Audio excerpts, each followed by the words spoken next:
Sumérgete en lo desconocido y no te pierdas estas dos experiencias impactantes de un suscriptor. ¿Deseas compartir tu propia experiencia? Te dejo mis datos en el primer comentario y en la cajita de descripción. Únete a nosotros suscribiéndote al canal, así no te perderás mis historias originales y juntos vivamos con el miedo.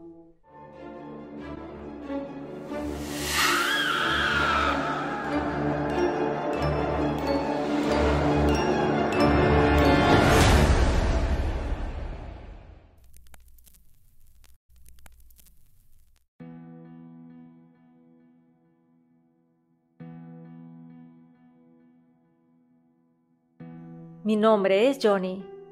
Soy de República Dominicana, pero actualmente vivo en Uruguay. A lo largo de mi vida, siempre he mantenido una creencia firme en la brujería y lo paranormal. Fue gracias a estas convicciones que logré salvar la vida de mi hijo Rafael cuando él tenía apenas 17 años. Aunque vivo en otro país, siempre he sido un padre preocupado por mis hijos, manteniendo una comunicación constante con ellos y con su madre, a pesar de nuestro divorcio. Afortunadamente, manteníamos una relación positiva, centrada en el bienestar de nuestros hijos, a pesar de que ella había iniciado una nueva relación sentimental. Un día, al llamar a mi exesposa para preguntar sobre el estado de mis hijos, me informó que Rafael estaba enfermo. Aunque ella afirmaba que lo había llevado al médico, su salud no mejoraba. Preocupado, decidí hablar directamente con Rafael y le sugerí que fuera a visitar a mi madre, su abuela, quien lo llevaría a otro médico para obtener una segunda opinión. Afortunadamente, Rafael accedió y fue a ver a mi madre. El médico al que acudieron, Varal, era conocido nuestro de consultas anteriores. Aunque sus servicios no eran económicos, su reputación lo respaldaba como profesional capaz de curar a los enfermos.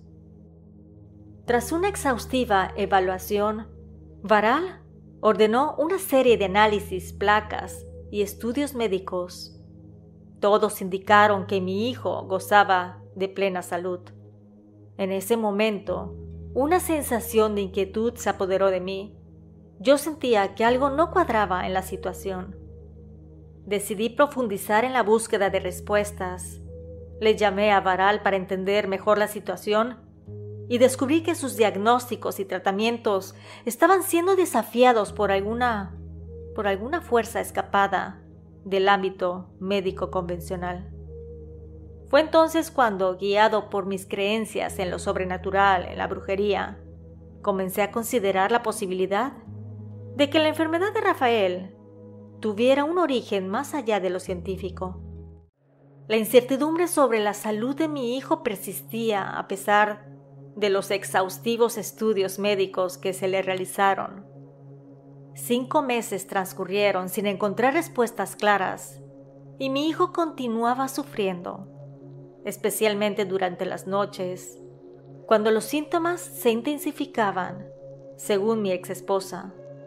Decía que desde las 6 de la noche iniciaban y cada minuto que pasaba aumentaba tanto en dolor como en molestia.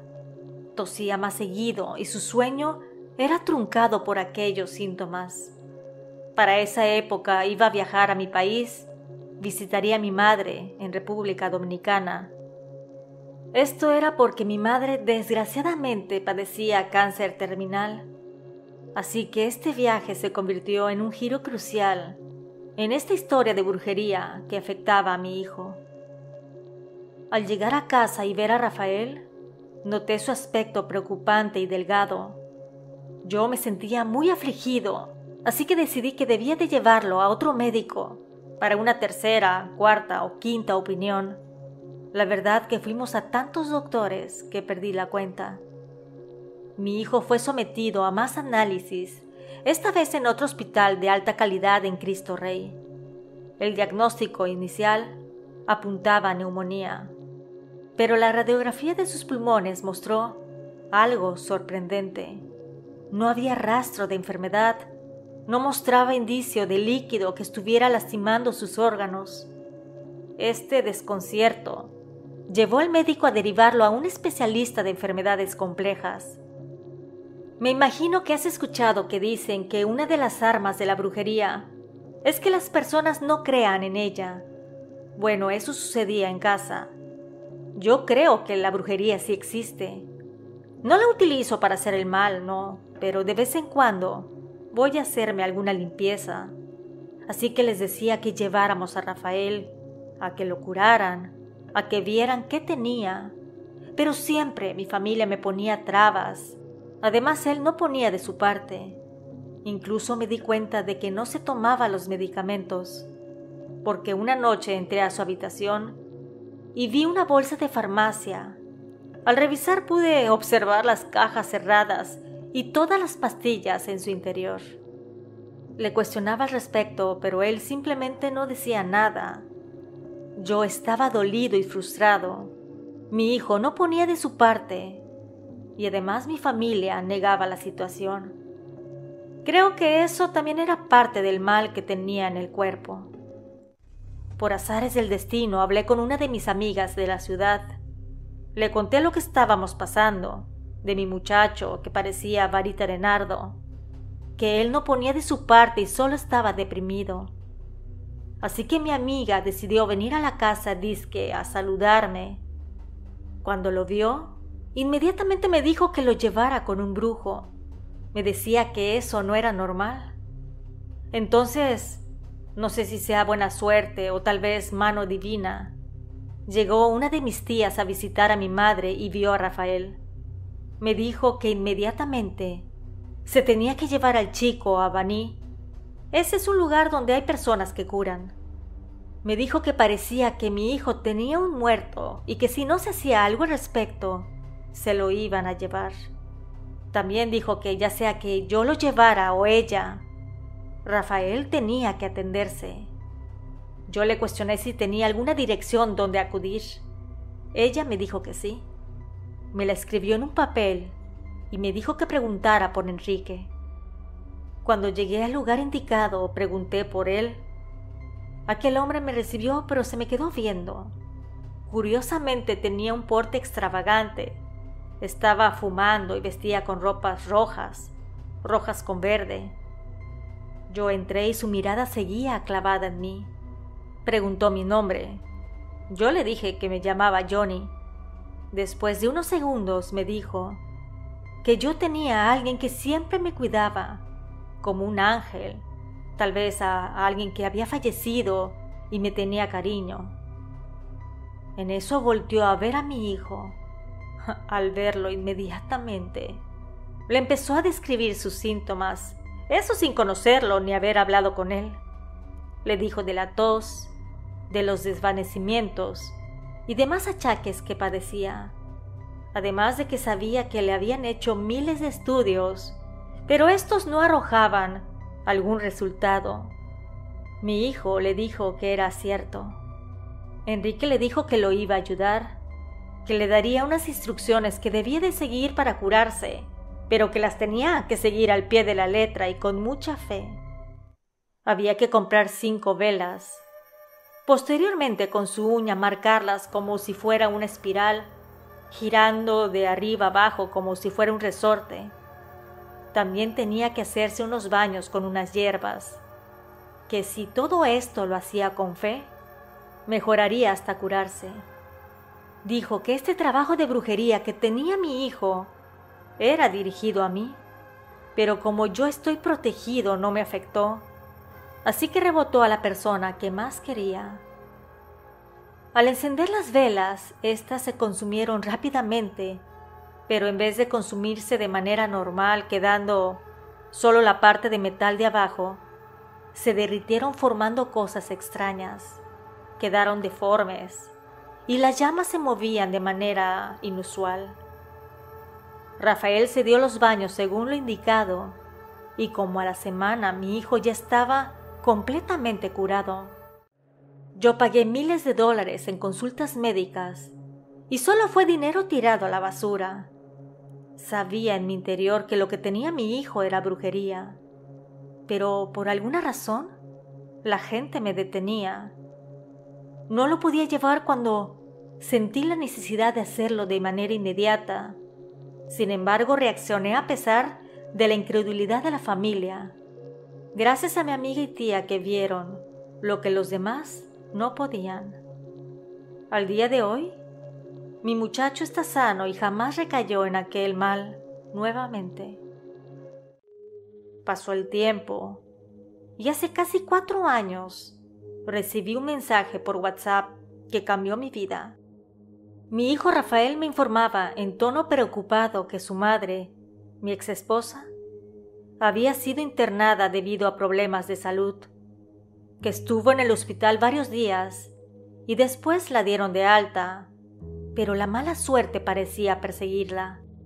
Al intentar levantarse de la cama, sufrió una caída que resultó en una fractura de cadera. Me quedé perplejo ante tanta coincidencia y mala fortuna, así que le llamé a mi hijo por teléfono para darle apoyo aunque sea a la distancia. Pasó un tiempo y de repente llegó otro mensaje.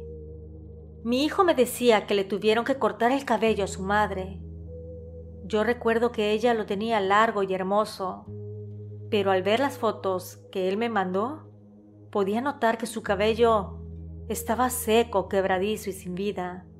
No podía creerlo. Era evidente que no estaba nada bien, así que comprendí del por qué tuvo que cortarlo. Me explicó que le habían diagnosticado una extraña enfermedad, algo relacionado con el cáncer en la médula y en las plaquetas. Instintivamente le aconsejé que llevara a su madre a donde lo había llevado años atrás, donde le curaron aquella tos incesante. Le decía que esa enfermedad que tenía su mamá no era común, ya que los doctores no encontraban el mal. Decían que tenía algo similar al cáncer, pero no sabían a ciencia cierta. Y esto, aunado a que tenía 40 años de edad, era una situación increíble. A simple vista parecía incluso una mujer mucho mayor. Mi hijo dijo que no, que los doctores estaban haciendo su trabajo. Yo le insistí, le dije que no perdería nada, que no perdiera tiempo, pero mi hijo simplemente hizo caso omiso. Posteriormente tuve la oportunidad de hablar con ella por videollamada. Para mi sorpresa, estaba sentada en una silla de ruedas y su mirada parecía perdida.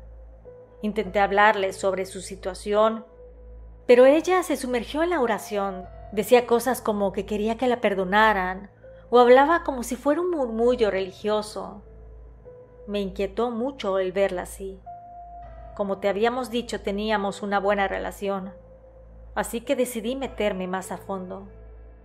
Hablé con su pareja, le sugerí que la lleve a un lugar donde pudieran ayudarla, pero también se negó rotundamente. Todos nuevamente ante esta situación insólita estaban ciegos, así que pasó lo que tenía que pasar. Su situación empeoró y mi exesposa se fue deteriorando físicamente, pareciendo más un cadáver con ropa que una persona viva. Me duele solo decirte estas palabras, porque yo le tenía mucho cariño y sentía su pesar. Yo le seguía diciendo a mi hijo que en cualquier oportunidad que él tuviera la llevara, pero no me hacía caso. Así que hablé con sus hermanas y ellas me dieron la razón. Llevaron una foto de mi exesposa a varios sitios de curación y todas las personas sanadoras dijeron lo mismo. La expareja de su marido había tirado una brujería y ella la había pisado. Tenían una cafetería y se levantaba muy temprano a las 5 de la mañana. Vendía desayunos tanto a locales como turistas. Así que dicen que en una de esas idas, ella lo pisó. Yo no me quedé con los brazos cruzados. Pensé que si ellos no hacían nada, yo no la iba a dejar morir. Me comuniqué con Enrique, el curandero que ayudó a Rafael. Quería su ayuda, pero la persona que me respondió me dijo que él no estaba en la ciudad. que había viajado a los Estados Unidos. Esta situación parecía que incluso la suerte o el destino estaba en su contra. El tiempo se fue alargando y mi hijo negaba que fuera brujería. Yo le había ayudado a construir un negocio de repuestos para motos y otras cosas. Además, le regalé una camioneta, así que por ahí sabía que podía agarrarme. Le dije que tomara su camioneta y la fuera a buscar, que tomara parte del dinero del negocio que yo le había ayudado a levantar, que era su madre y que buscara en la dirección que le daba a otra persona para que le ayudara, ya que Enrique no estaba en el país. Él me obedeció y fue por su mamá. Yo en ese momento hablé con su pareja para que fuera también, pero él me dijo que no se oponía a que la llevaran al brujo, pero que no iba a participar en ello. Así que mi hijo se fue solo con su madre. Viajaron más o menos 300 kilómetros hasta que llegaron al lugar indicado. Cuando arribaron al sitio, desgraciadamente le dijeron que ya había pasado demasiado tiempo, que si la hubieran llevado antes, hubieran podido salvarla, pero ahora solo quedaba esperar lo inevitable. Para ese entonces, mi exesposa tenía como una bola en medio del pecho. Esta se le subía y bajaba, era como un abultamiento, pero no estaba fijo. Afectaba sus órganos y padecía dolores indescriptibles. A pesar de que casi todo estaba perdido, aún así le dieron un tratamiento el cual se siguió al pie de la letra. Mejoró por unos días, pero a la semana falleció. Yo digo que es lamentable. Si no hubieran estado ciegos ante tales pruebas, una vida se hubiera salvado. Ella era una buena mujer, honrada, luchadora y excelente madre. Mis hijos se quedaron sin su mamá y me duele. Me duele porque todavía tienen mucho camino que recorrer. Yo estoy pendiente de ellos y los amo con todo mi corazón. Sin embargo, ese dolor que sienten de no tener a su madre, por más que quiera sanarles, me es imposible. Gracias al suscriptor por la confianza y también porque ya nos había enviado antes una experiencia al canal. Acá te dejo el enlace por si deseas disfrutarla nuevamente. Nos escuchamos pronto. ¿Y tú, vives con el miedo?